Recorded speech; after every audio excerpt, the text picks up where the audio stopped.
tips untuk masuk Masjidil Haram guna bas percuma. Ini untuk yang mana nak buat DIY, jom kita tengok. Okey, mula-mula korang kena tahu dulu, untuk masuk ke Masjidil Haram dia ada banyak laluan.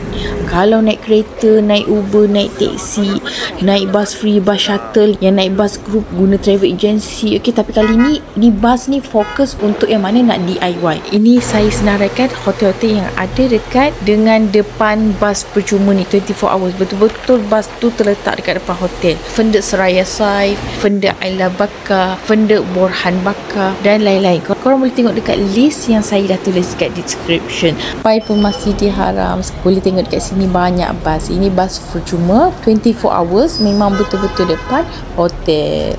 Okay, nak balik dia macam mana? Balik jangan risau, korang kena datang kat tempat yang sama juga yang korang pergi ni.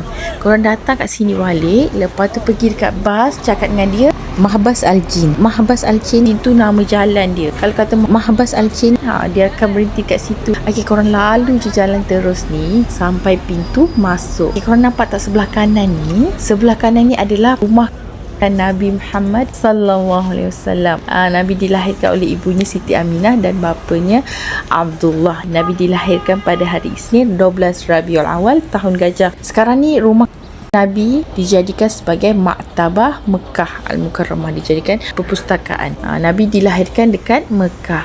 Okey korang, jom. Yang mana nak pergi kat Kaabah? Okey, jom kita jalan. Nampak tak bangunan yang tinggi ni?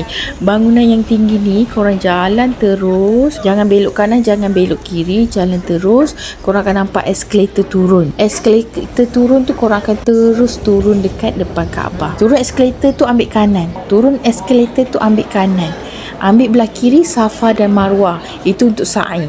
Okey, ambil belah kanan. Turun eskalator, ambil belah kanan, terus Kaabah. Okey, last sekali tips untuk kaum perempuan, pastikan datang jangan ada teman.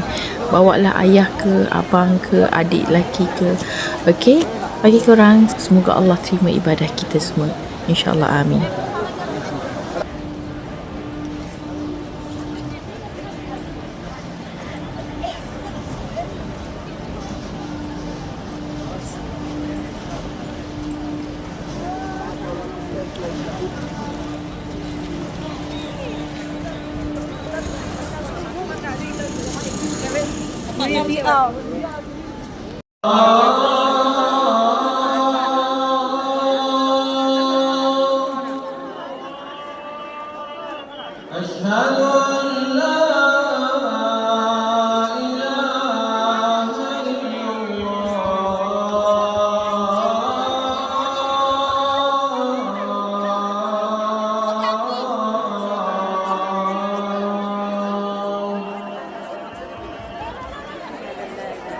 أشهد أن